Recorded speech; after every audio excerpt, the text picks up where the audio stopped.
Oh, ada belum ya? Dan di sini kita jelaskan tentang pengertian, unsur, struktur, jenis teks cerita fantasi ya. Baiklah, di sini aku jelaskan pengertian teks cerita fantasi.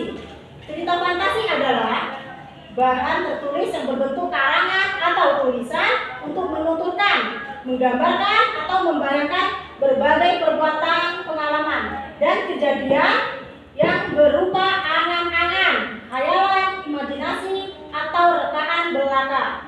Dengan kata lain, hal-hal yang digambarkan dalam teks fantasi adalah hal-hal yang tidak nyata atau fiksi. Jadi intinya cerita fantasi itu tuh berupa angan-angan atau khayalan gitu ya. Jadi dia nggak ada di dalam kehidupan nyata. Nah di sini kita jelaskan tentang ada unsur-unsur cerita teks fantasi. Nah berikut ini adalah unsur-unsur ceritanya. Yang bisa kamu perhatikan adalah unsur-unsur yang menjadi pembeda antara teks cerita fantasi dengan jenis teks lain.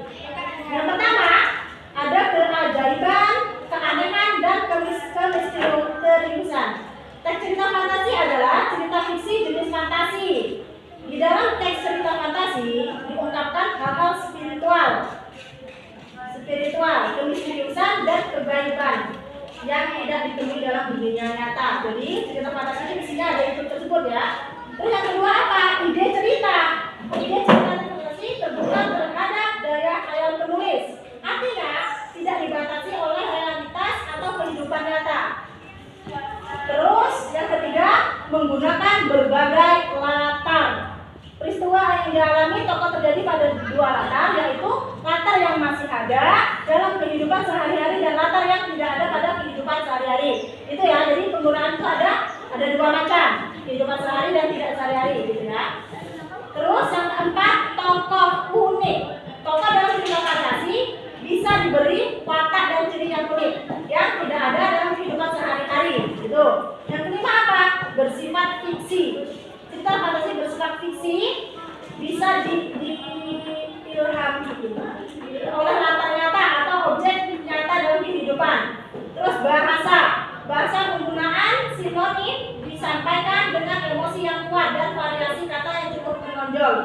Nah, seperti ini ada contoh-contoh teks fantasi ya. Baiklah, siapa yang mau membacakan cerita teks fantasi? Kelompok 1 atau kelompok 2? Oh, kelompok 1 ya. Baiklah, silakan. Berdiri dong.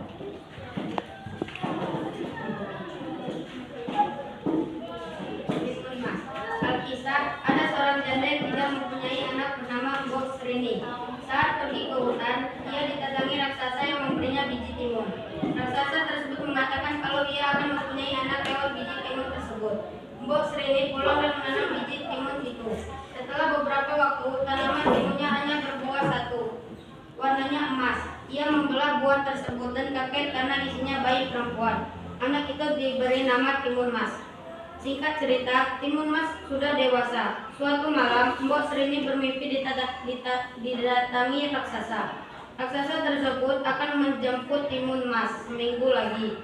Mbok Srini takut, lalu menemui petapa sakti. Petapa itu memberikan 4 bungkusan kecil berisi biji timun, jarum, garam, dan terasi.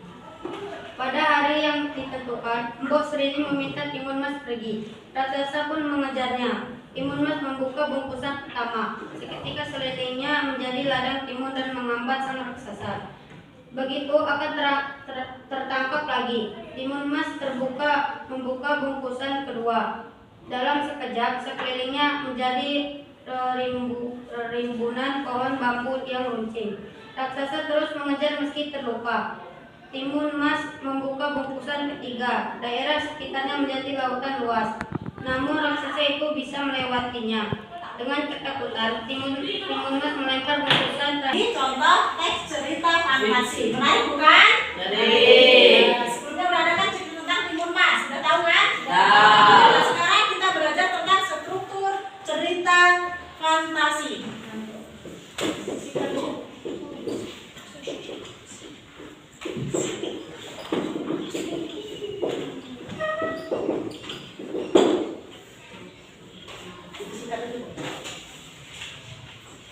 Ya.